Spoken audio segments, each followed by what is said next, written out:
Hello friends, how are you? Hope you find yourself fit and well at home with your family.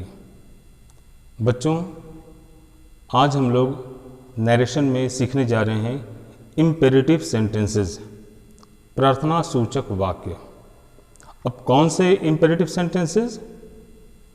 Way imperative sentences जो देखने में interrogative से लगते हैं, यानी कि इंटेरोगेटिव से दिखने वाले इम्पेरेटिव सेंटेंसेस, प्रश्नवाचक से दिखने वाले प्रार्थना सूचक वाक्य।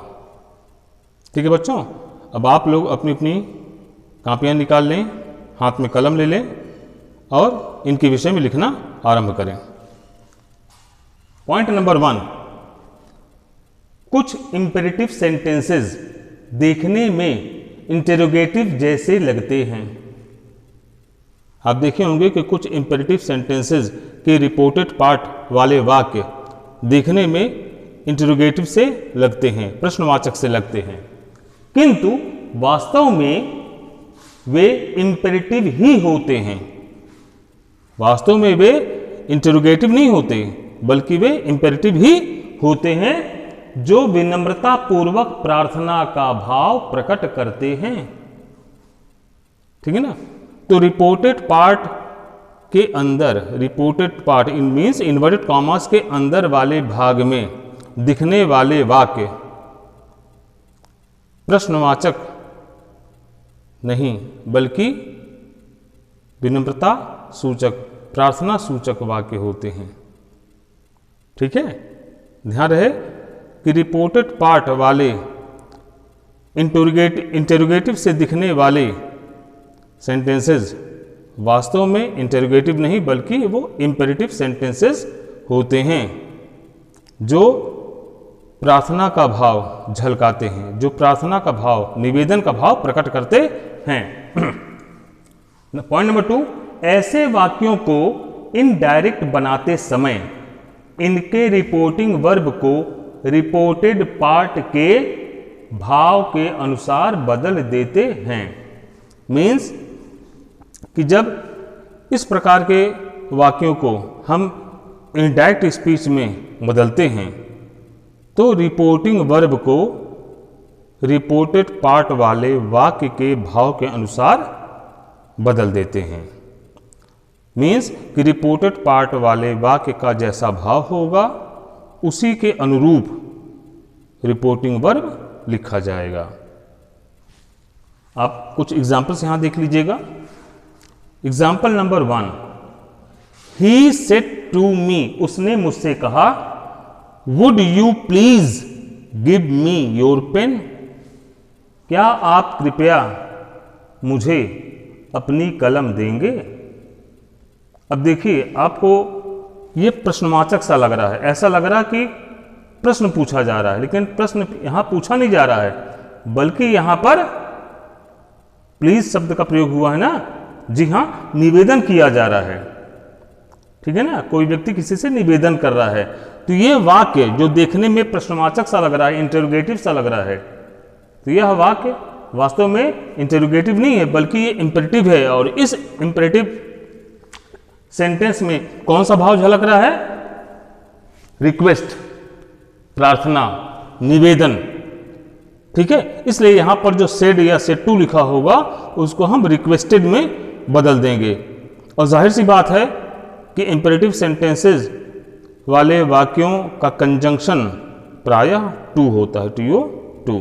ठीक है ना, तो इसको चेंज कैसे करेंगे? ही सेड टू मी को हम लिखेंगे ही रिक्वेस्टेड मी, उसने मुझसे निवेदन किया। किस बात का निवेदन किया? To give him my pen. कैसे चेंज किया? यहां पे वुड को हटाया गया, यू को हटाया गया और प्लीज को हटा दिया गया है। पहले ही आपको बताया जा चुका कि वाक्य में प्लीज, काइंडली जैसे शब्दों को हटा दिया जाता है, तो वुड और यू और प्लीज इन तीनों शब्दों को हटा देते हैं। आपका कंजंक्शन टू आएगा और टू के साथ आने वाली क्रिया फर्स्ट फॉर्म की होगी, जो कि यहां है गिव। ठीक है ना, गिव उतार दिए, उसके बाद मी को चेंज किया। मी कौन सा पर्सन है? फर्स्ट पर्सन है। किसके अनुसार? सब्जेक्ट के अनुसार बदलेंगे। सब्जेक्ट कौन है? ही। तो ही जब यहां पर मी की जगह आएगा तो यहां मी ऑब्जेक्टिव फॉर्म में है तो यहां ही का ऑब्जेक्टिव रूप क्या होगा, हिम हो जाएगा, राइट। योर पेन लिखा हुआ, योर आपका सेकेंड फॉर्म है, सेकेंड फॉर्म बदलेंगे ऑब्जेक्ट अनुसार। ऑब्जेक्ट कौन है, मी ना, मुझसे बात हो रही ना, मी है, तो मी यहां पर आएगा योर की जगह और बन जाएगा माई। जो योर पेन है वो बन जाएगा माई पेन, क्योंकि वो मेरी कलम मांग रहा है ना जी, ठीक है। तो वाक्य को फिर से पढ़ा जाए। ही सेड टू मी, उसने मुझसे कहा, would you please give me your pen, क्या तुम मुझे अपनी कलम दोगे, क्या तुम कृपया मुझे अपनी कलम दोगे, या क्या आप कृपया अपनी कलम मुझे देंगे। तो चेंज कैसे किया गया, ही रिक्वेस्टेड मी, उसने मुझसे निवेदन किया, उसने मुझसे प्रार्थना किया, टू गिव हिम, उसे देने के लिए, माई पेन, मेरी कलम, ठीक है।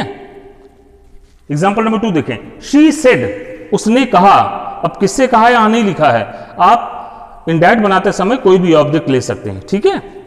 तो शी सेड, उसने कहा, वुड यू लाइक, क्या आप पसंद करेंगे या क्या तुम पसंद करोगे, to have dinner, to have dinner, रात का भोजन लेना, विथ मी, मेरे साथ, क्या आप मेरे साथ रात का भोजन लेना पसंद करेंगे या क्या तुम मेरे साथ रात का भोजन लेना पसंद करोगे। तो यहां पर पूछ नहीं रही है वो लड़की, यहां शी नामक जो सिंगुलर स्त्री जाति की जो लड़की है, जो स्त्री है, वो पूछ नहीं रही है, बल्कि कौन सा भाव झलक रहा है यहां पर, इनविटेशन, आमंत्रण है ये, ठीक है ना। यहां पर किसी को आमंत्रित किया जा रहा है, तो शी यहां पर आमंत्रित कर रही है किसी को। तो यहां पर ऑब्जेक्ट नहीं है, तो आप कोई भी ऑब्जेक्ट ले सकते हैं। तो आप ऑब्जेक्ट में अपने आप को ले लीजिए, है ना, मी को ले लीजिए। तो यहां क्या होगा, जब अगर इनविटेशन का भाव झलक रहा है तो सेड को बदल देंगे इनवाइटेड में, ठीक। तो कैसे लिखेंगे, शी सेड को बदल देंगे शी इनवाइटेड, ऑब्जेक्ट कोई रख दीजिए me, she invited me to have dinner with her, to have dinner with her, उसने मुझे आमंत्रित किया उसके साथ रात का भोजन लेने के लिए।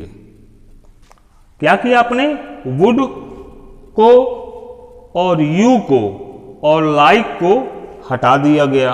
कंजंक्शन यहां पर टू है जो कि पहले से यहां भी है, ठीक है ना। तो टू हैव से पूरा उतार देंगे, मी आपका फर्स्ट पर्सन है, उसको सब्जेक्ट अनुसार, सब्जेक्ट कौन है, शी, इसे शी यहां पर बनेगा हर, समझ गए। नंबर 3 देखेंगे। राहुल सेड टू नेहा, राहुल ने नेहा से कहा, क्या कहा, would you like to have coffee, क्या तुम कॉफी लेना पसंद करोगी।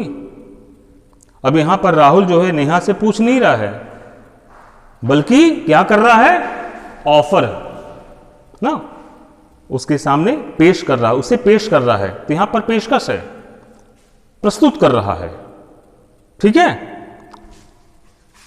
तो कैसे लिखेंगे, चूंकि ये ऑफर है, ऑफर का भाव प्रकट कर रहा है, अतः सेड को बदल देंगे ऑफर्ड में। तो राहुल ऑफर्ड नेहा कॉफी, राहुल ने नेहा को कॉफी प्रस्तुत किया, कॉफी पेश किया।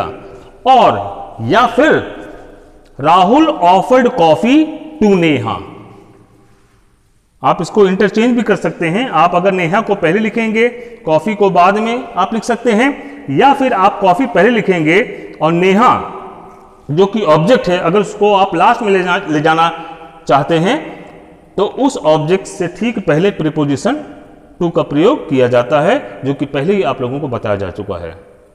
तो आपने आज देखा कि यहां पे जितने भी वाक्य हैं देखने में प्रश्नवाचक से लगते हैं, इंटरोगेटिव से लगते हैं। क्यों, वुड देख रहे हैं, वुड, ये वुड क्या है, हेल्पिंग वर्ब है, और हेल्पिंग वर्ब से वाक्य आरंभ हुआ है। और जाहिर सी बात है कि जब कोई वाक्य हेल्पिंग वर्ब से आरंभ होता है तो वो इंटरोगेटिव हो जाता है। और कौन सा इंटरोगेटिव, यस नो टाइप। लेकिन हर बार ऐसा नहीं होता, इसके कुछ अपवाद भी हैं, जैसा कि आज वाले वाक्य में है, आज के इस नरेशन में है। वाक्य भले ही वुड से आरंभ हुआ है, लेकिन हर बार वाक्य के आरंभ में आने वाला वुड भिन्न भिन्न भावों को दर्शाता है। इसी प्रकार वुड ही नहीं, आपके वाक्य के आरंभ में कुड भी आ सकता है। अगर कुड से भी कोई वाक्य आरंभ हो रहा है तो आप वाक्य के भाव के अनुसार रिपोर्टिंग वर्ब को बदल देंगे। और आशा की जाती है आप लोगों से कि आज का पाठ आप लोगों को समझ में आया होगा। घर पर आप इसे स्टडी कीजिएगा और किसी प्रकार की दिक्कत हो तो बेझिझक पूछ लीजिएगा। आज के लिए इतना ही, अगली कक्षा में हम और भी कुछ सीखेंगे। Thank you.